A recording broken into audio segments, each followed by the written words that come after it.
The next characteristic that we have to discuss is oxidation state of group 15 members. Group 15 members have 5 valence electrons. Okay, in order to acquire stable noble gas configuration, now there are two possibilities that either they can lose 5 electrons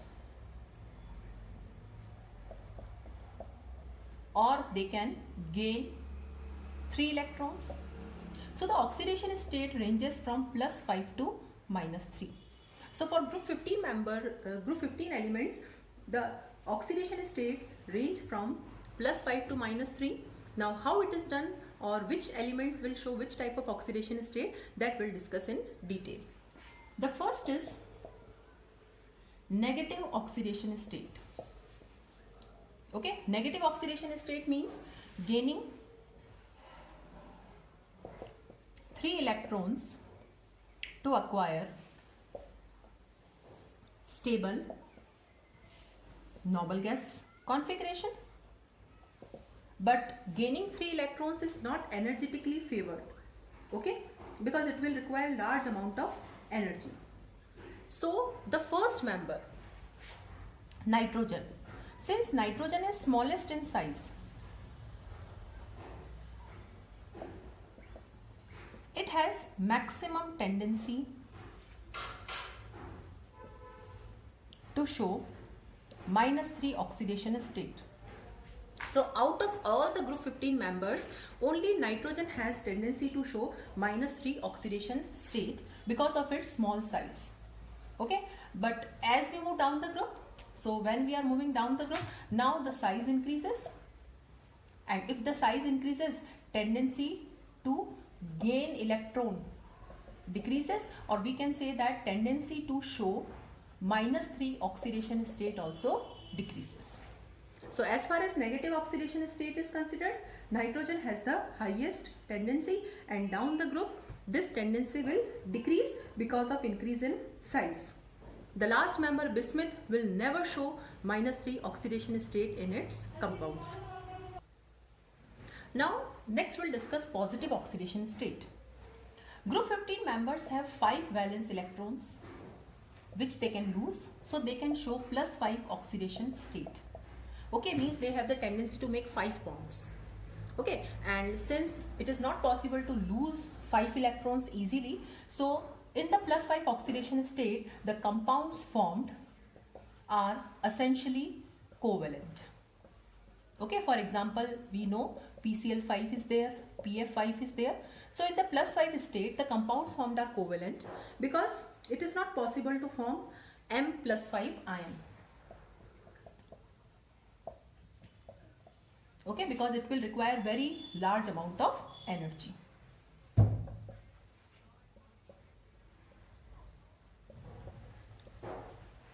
Okay, so all the members can show +5 oxidation state, all the members can make 5 bonds.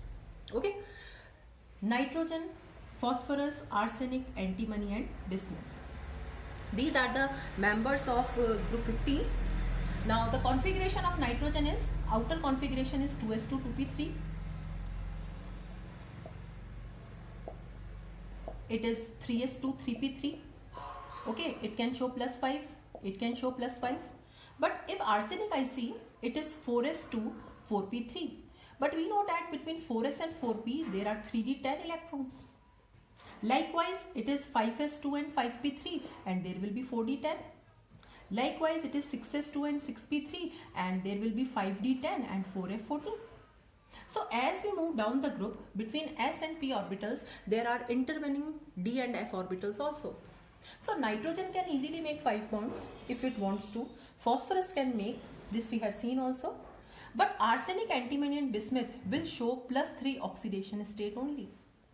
Because here the s orbitals will not take part in bonding. And why they will not take part in bonding? Because of the intervening d and f electrons. And this effect is known as inert pair effect.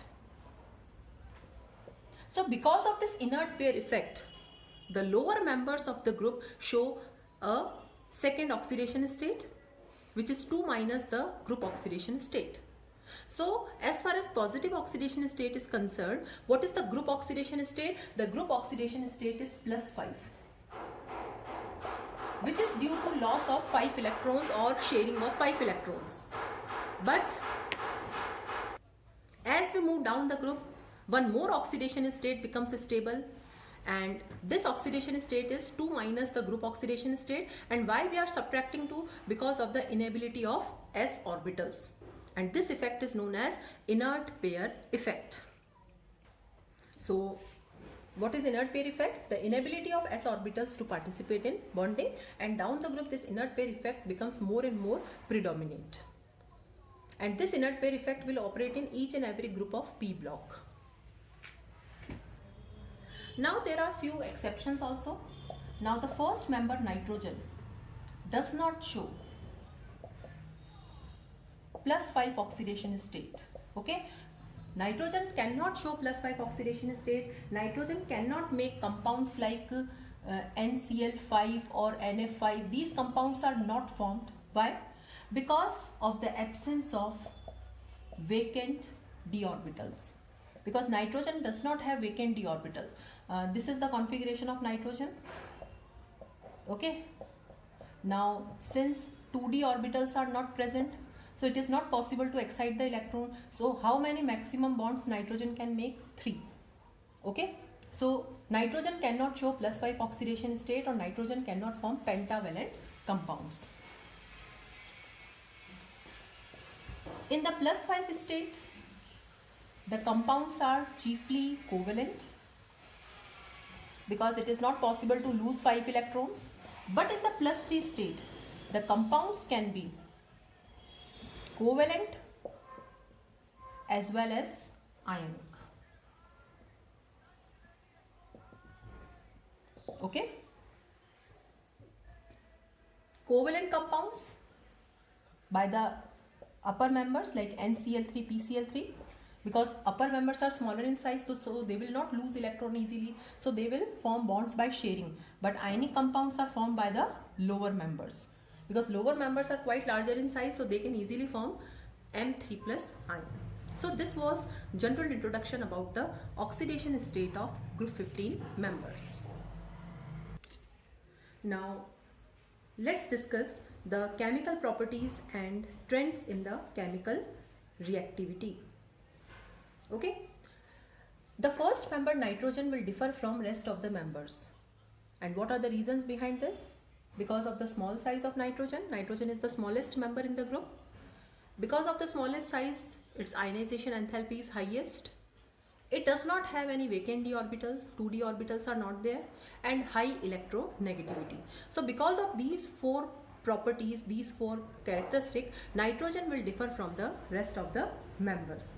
Now what are the differences between nitrogen and the other members that we are going to discuss? The first exception is the maximum covalency of nitrogen is 4. Okay, now nitrogen has the tendency to make 3 covalent bonds, but one lone pair is also there on the nitrogen atom that it can donate, make coordinate bond. So maximum number of bonds which the nitrogen atom can make is 4. That is, its covalency is 4. Covalency means maximum bond formation. But due to the absence of d orbitals, but other members can have 5 or 6 because they have vacant d orbitals, so they can excite electrons. The second is nitrogen can make p-pi bond. Okay, nitrogen has tendency to make pi bond because of its small atomic orbitals. Smaller is the size of orbitals, they can effectively overlap sidewise. But the other members cannot make this type of pi bond because their atomic orbitals are quite large and cannot overlap effectively. So nitrogen satisfies its valency by making pi bonds, whereas the other members like phosphorus, arsenic, they will make single bonds. Therefore, nitrogen exists as diatomic colorless gas N2 and triple bond N, whereas the other members like phosphorus, arsenic, antimony, they exist as polyatomic solids because they cannot make p-pi bond because of their large size. They will make single bonds, and this is the structure of phosphorus. It is tetrahedral. You can see this phosphorus means each phosphorus atom is making 3 single bonds and one lone pair is there. So due to the formation of triple bond, nitrogen is inert at room temperature. The molecular nitrogen N2 is inert, whereas phosphorus is highly reactive because phosphorus has single bond and that is quite weak. So phosphorus is stored under water because it catches fire when it is exposed to air. Now another important feature in the chemistry of nitrogen is unable to form p-pi d-pi bonds. Okay, now there are two types of pi bonds. The first pi bond, which is formed by the overlapping between two p orbitals, that is known as p-pi p-pi. Okay, the first atom will provide its p orbital, the second atom will also provide its p orbital, and they will overlap.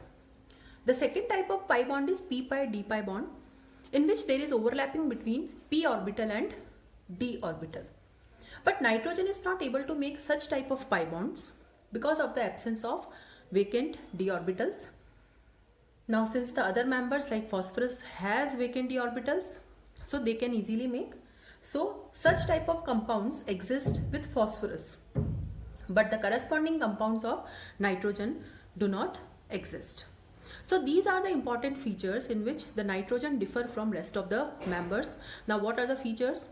Nitrogen is able to make p-pi p-pi bond, but others do not. Nitrogen makes pi bond, whereas the other members make single bond. Nitrogen exists as N2, diatomic colorless gas, whereas other members exist as P4, AS4 tetrahedral polyatomic solids.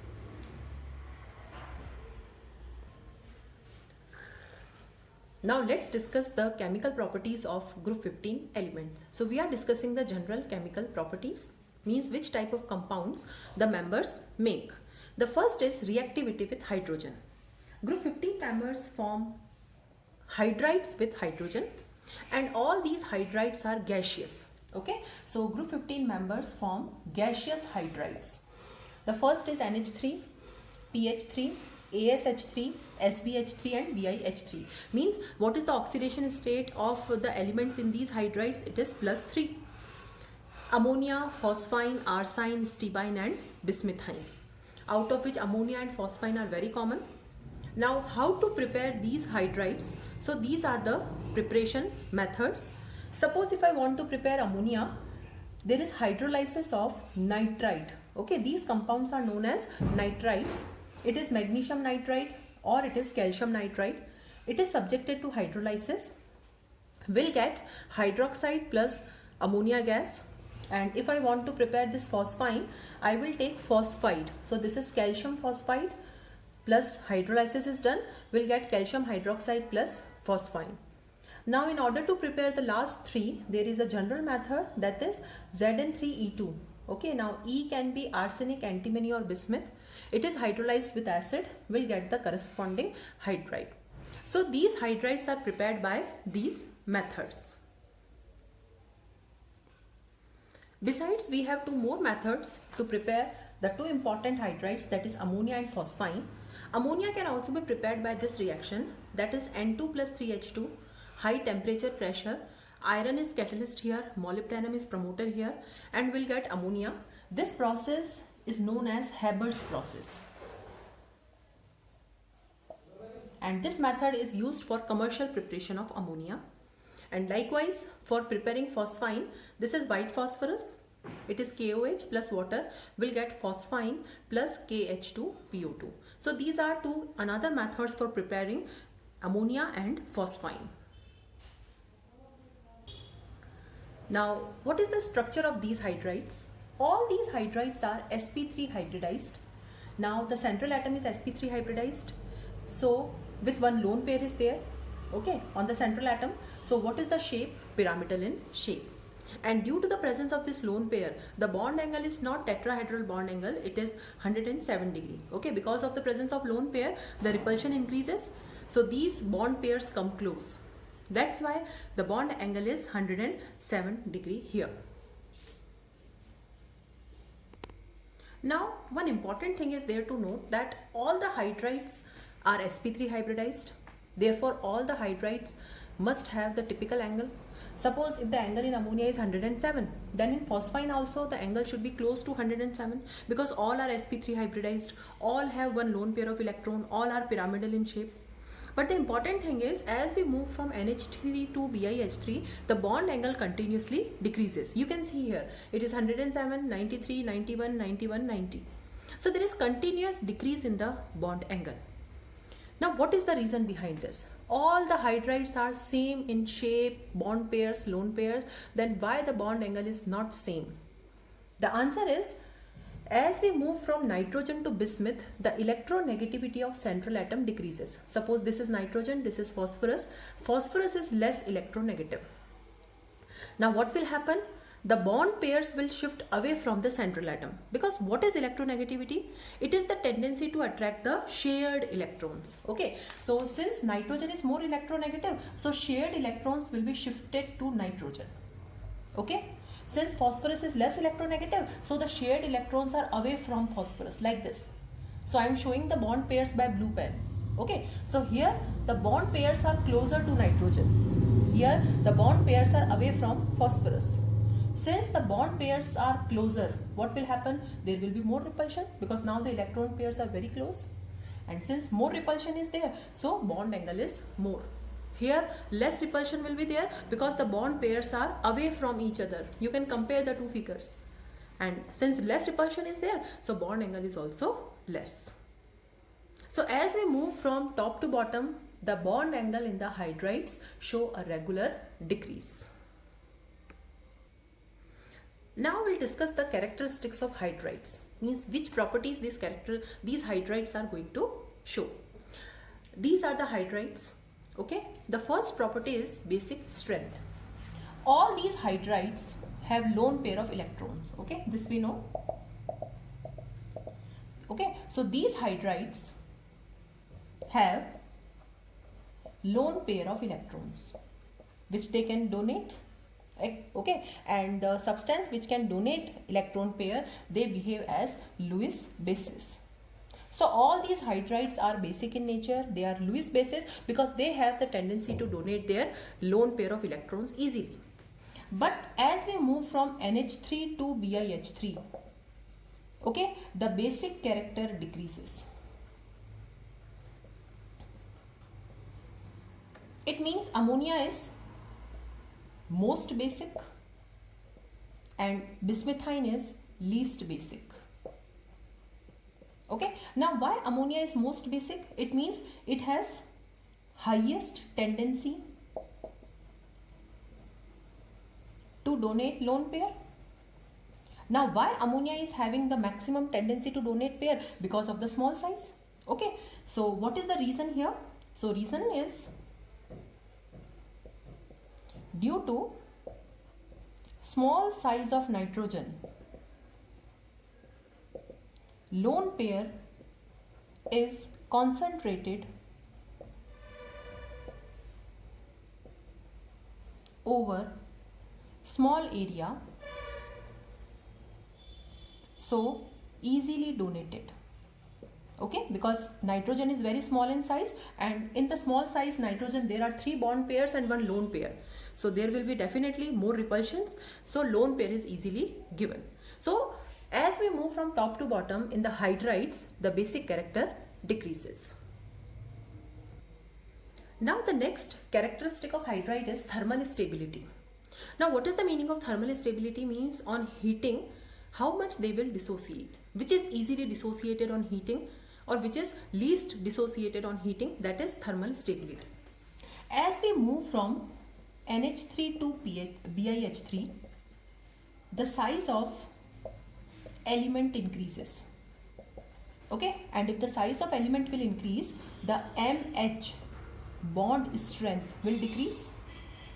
Okay, because there is a rule in chemistry that hydrogen is very small in size, but if the element is larger in size, that bond will be definitely weak. So bond between nitrogen and hydrogen is strong, but the bond between bismuth and hydrogen is weak. So this bond strength will decrease, and if bond strength decreases, definitely thermal stability also decreases. It means ammonia is most stable on heating and bismuthine is least stable on heating. And if along with thermal stability, if I discuss the reducing character also, then it will be clear to you. Now, what is the meaning of reducing agent? Reducing character means donating or providing hydrogen atom. Now, which will provide the hydrogen atom more readily? NH3 or BiH3? Definitely BiH3, because here the bond is weak. So, as we move from NH3 to BiH3, the reducing character increases. We can say reducing character increases, we can say reducing agent property increases. Okay, so bismuthine is the strongest reducing agent and ammonia is the weakest reducing agent. So these two properties basically depend upon the bond strength. If the bond strength is less, that element or that compound will be least stable, and definitely on heating it will dissociate easily and it will provide hydrogen more readily. So strongest reducing agent. Now the next characteristic that we have to discuss is melting point and boiling point of hydrides. Now these are the hydrides, and we know that melting point and boiling point depend upon a force of attraction, that is van der Waals force of attraction. As you move down the group, what happens generally? So as we move from here to here, the size increases. The size of molecule will increase. Definitely surface area will increase. Van der Waals force of attraction between the molecules will increase, and melting point, boiling point also increase. So what is the order of melting point and boiling point? That as the size increases, the melting point, boiling point also increase. So if this concept is correct, ammonia should have the least melting point and boiling point, and bismuthine should have the highest. So bismuthine is having the highest melting point and boiling point because of the largest size, but there is exception between NH3 and PH3. So what is the correct order? PH3 is having least, then NH3, then ASH3, then SPH3, and then BiH3. So there is an exception between PH3 and NH3. So the question is, melting point or boiling point of ammonia are higher than PH3, and what is the reason behind this? Due to hydrogen bonding in NH3. Okay, the ammonia molecule shows intermolecular hydrogen bonding like this. This is the first ammonia molecule. So there is intermolecular hydrogen bonding formation, and because of this intermolecular hydrogen bonding formation, the melting point and boiling point increase. Now the next and the last characteristic is solubility. The first hydride, ammonia, is water soluble, whereas others are not. Now what is the reason behind this? Because ammonia makes hydrogen bond with water, whereas others are not able to make hydrogen bonds with water. So these are the hydrides of group 15 and the general characteristics of these hydrides. Now the second chemical property of group 15 members is reactivity with oxygen, that is oxides. Group 15 members form two types of oxides. The first in +3 oxidation state and the second in +5 oxidation state. In +3 oxidation state they form trioxides, but in +5 state they form pentoxides. And this is the table. Okay, now this table is showing the types of oxides formed by group 15 members. These are the oxidation states. You can see that nitrogen is making a variety of oxides starting from +1 to +5. Okay, whereas the other members are making only the two types of oxides in +3 and +5. So nitrogen has this particular ability to make a large number of oxides. And why this ability is there with nitrogen? Only one reason is there, and that reason is due to the formation of p-pi bond with oxygen. Okay, that's why nitrogen is making a variety of oxides. Whereas the other members, they cannot make p-pi bond, so they form limited number of oxides, and in these oxides there are single bonds. Also, the important thing to note that the oxides in the higher oxidation state are more acidic than the oxides in the lower oxidation state. Suppose nitrogen is making two oxides, one in +3 and +5. So in +3 state, the oxides will be less acidic, and in +5 state, the oxides will be more acidic. This is for a particular element. But as we move down the group, the acidic character of oxides also decrease. So the oxides of nitrogen and phosphorus are strongly acidic, whereas that of arsenic and antimony are amphoteric, and that of bismuth are basic in nature. And this is again showing the metallic character, because as we move down the group, the metallic character increase, so the basic character of oxides also increase. Now the next is reactivity towards halogens. The group 15 members, they react with halogens to form the compounds which are known as halides. Halides are formed in two oxidation state, +3 and +5. In the +3 state, the compound formed are EX3, and in the +5 state, it is EX5. These are known as trihalides, and these are formed by all the elements. These are known as pentahalides, and these are formed by all the elements except nitrogen, and nitrogen cannot make 5 bonds. The reason we know, because of the absence of vacant d orbitals. The pentahalides are covalent in nature, because if the element has to make 5 bonds, definitely it will make by sharing only. So pentahalides are more covalent as compared to the trihalides.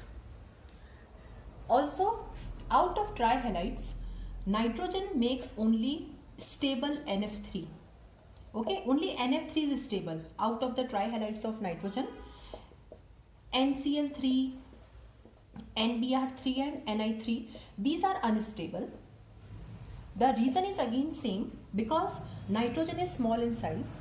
It can accommodate 3 fluorine atoms, but it cannot accommodate 3 large chlorine, bromine or iodine atoms.